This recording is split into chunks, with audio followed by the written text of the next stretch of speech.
Good evening and welcome to Coach World TV. My name is Terry Yoffe, and tonight as my guest I have Fred Mandell. And Fred is a business leader, author, sculptor, painter, speaker. Whoa, got a lot of things there, Fred. And Fred's going to talk to us tonight about how the great masters, creative juices, how these artists, what they have in common with people that are in the midst of life change. How did I say that? Did that work? It flowed right out of your lips. It was wonderful. So, Fred, tell us a little bit about becoming a life change artist. And Sure, be happy to. First, thanks for having me on the program tonight. You're very welcome. Appreciate it very, very much. It's great having you. Good. And, well, part of the book, Becoming a Life Change Artist, which talks about this, is an outgrowth of my own personal journey. So let me try to share with you how that really happened. Absolutely. You told me a little bit about it at dinner, and I'm just absolutely fascinated. Okay. Well, I was an executive in financial services for 20 plus years and enjoying my career very, very much. I had growing areas of responsibility, but in my early 50s, I began to feel stuff roiling around inside of me. And I didn't know what it was, and on a whim, I decided to take a sculpture workshop. Now, I had not taken any art since the 7th grade, so I had no idea what I was getting myself into. And I did it, and once I dove into it and began to work with my hands and my imagination, all kinds of things began to pop up for me. So I then was encouraged by some wonderful, wonderful teachers who, after a couple of years, said, Fred, you're ready for a show. So I had a one-person show, and lo and behold, people began to actually put good money down for my pieces. And that surprised me, but it also encouraged me. So I decided I was going to take this art thing a lot more seriously, and I stepped away from the corporate world, not knowing where it would lead. But during that time, I dove into a serious study of the lives and working process of the great artists. And I really wanted to know what accounted for their great creative output over a lifetime. So I did that, and at the same time, I was beginning to wonder about other people who were going through significant changes in their life. Because here I was, stepping away from the corporate world, not knowing what I was going to do, and wondering what was sort of the internal process of people who were going through change. Scary. That was definitely a common theme. Scary, full of risk. So I began to interview these people fairly informally. Along the way, I met the woman who's become my co-author, Kathy Jordan, and she helped me formulate a lot of the ideas and techniques and so forth. But something really struck me when I looked at the lives of people who are going through change and the creative process of the great masters. And that was that life change is a fundamentally creative process. And that process mirrors the creative process of the great masters of art. And I said, there's a connection here. So, and I want to hear about what that connection is and how you see the parallel there. Do you really think that most people think about life changes as a creative process, or as a drudgery and, oh my God, what am I going to do and how do I do this, and pull their hair out? Right. When you say creative process, it sounds enjoyable. Well, to some extent. I think you're raising an absolutely great point, because change can be intimidating for a lot of people. It can be very scary. People may have been in a career for a long period of time, and that's what they know. Or they might be in a relationship for a long period of time. That's what they know. So people get into these patterns of behavior, and they're not willing to take the risks, or they find that very intimidating. So they're reluctant to move into this thing that we call change. So I don't think that most people do think of it as a creative process. And because of that, I think what the great masters can teach us is of incredible value, because they not only teach us that it's a creative process, they help us understand specific skills that we can use to navigate change. And that was the marvelous thing in this study, because I began to realize that what accounted for their creative output was that they developed and applied 7 core creative skills that not only help them create their work and innovate all the time, but they left us lessons that we can apply to our own lives. Are you going to share with us some of these creative skills? Would you be willing to? I'd be happy to. And it's also in the book. I know. We actually devote a chapter to each of the 7 creative skills. One of them is we call it preparation. And preparation is basically engaging in activities that predispose the mind to creative insight.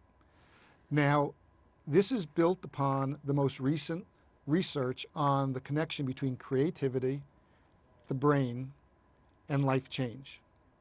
So what the current research is telling us is that there are certain activities we can engage in that create a physiological or chemical response in the body that predisposes the mind to being more creative. What are some of these activities? Well, some of them are surprisingly everyday activities. For instance, washing the dishes, taking a shower, going for a bike ride, engaging in yoga or meditation. Okay. All these different activities trigger this kind of reaction. So I can understand the yoga and the meditation because that you kind of have to go within. So taking a shower, washing the dishes, you mean when you're doing mindless things or things that are so rote that you don't have to think about them? They may appear to be mindless, and in some ways they are mindless, and that's exactly why they have such a powerful impact on us. What the research shows is that these activities help us break with our current patterns of thinking. And that's where insight spills in. Absolutely. So when we're busy every day, we may be working, we may be at the office. One of the things I do when I do workshops is I'll ask the audience, I'll say, think of the last terrific creative idea that you had. And then I'm not interested in the idea, but then I'll ask, well, tell me where you were and what were you doing? And I'll tell you that there is one thing that's in common with all the answers. You know what that is? Nothing? I was not at work. Right. So you could be playing golf, you could be in the shower, you could be going for a walk, all these different things. The reason is we get into a pattern or a habitual way of thinking at work, which uses the left brain, analysis, solving problems. But when we engage in these activities, we are then released from that, and it taps into the right side of our brain and creates a chemical reaction that stimulates the whole brain, which then leads to creative insight. And I'm wondering how many people have actually experienced this when you're doing something other than working, that you don't have this aha moment, you know, in the middle of it. I'm sure more than not, many people have, and that's where I think what you're saying is the best ideas and creative juices start to come from and flow. Absolutely. And the interesting thing is that modern science is just now catching up with the great artists, because you can go all the way back to Leonardo da Vinci. And he used to engage in meditation whenever he felt stuck in his work or trying to solve a problem, because he believed that meditation was a way to connect up with your unconscious, where ideas can surface and you could tap into the right side of the brain. So the great artists have been doing this for centuries. It's only now that we're learning that it has a tangible and practical impact. Now, a lot of people say, I don't have time for that stuff. Yeah, we talked about that at dinner. And my response to that is, you think you don't have time for that because you think that's not working. And what I suggest to people is that it's not working, it's just working in a different way. Right. You know, there's the being, the having, and the doing. And my hunch is, and what I've experienced, is many people don't put any emphasis on the being. It's today's world where the business landscape is so uneven and challenging and changing that everyone thinks they have to do more. And they have to do more and show more and wear more hats instead of stepping back and just being. Absolutely. In the corporate world, in the business world, we have less resources and we're asked to produce more. So we're under stress. in our personal lives because of the economic downturn, because of the pace of change, Yeah. because we listen to the news on a 24-hour cycle. That is unsettling for a lot of people, and they really don't have the time to kind of step away from that and engage in these preparation kinds of activities. I'm wondering if they don't have the time or they just don't think about it. Another great point. I mean, I think that we are so wrapped up in our lives, and for good reason, that we don't really step back and reflect on what are creative, or what are ways that can re-energize us, that can stimulate our resilience, so that we re-engage in our work and our lives with a fresh kind of energy. Yeah, I'm just sorry. I'm just thinking, and you know, what comes to my mind all of a sudden is people that garden, people that go out for walks or even exercise, run or do something that they put their attention somewhere else. Right.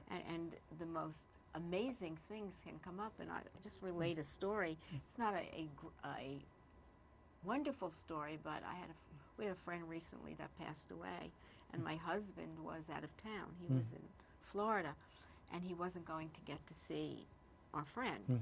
And I was at the hospital talking to my husband, and out of nowhere came a thought to, I'm going to have his son put the cell phone to his ear, and you can talk to him because you have to have closure.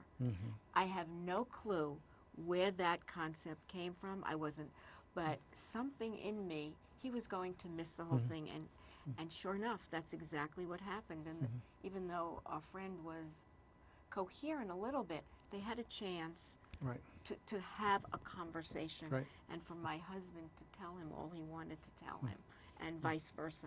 And there was some closure, even though he was in Florida and he was in New York. And I don't know where that thought came from. And I said to myself, boy, are you a genius that you came up with something so wonderful. And what's wonderful about that story, aside from the human aspect of it, was that very often the solution to the things that we are challenged by are right in front of us. We just haven't put them together in the right way. And you were able to take everyday things and apply a creative solution to that because you could see it differently. Yeah, I absolutely concur with you. And again, I find that I myself and you and probably many others do the same thing, that somewhere they come up with that, again, the aha moment.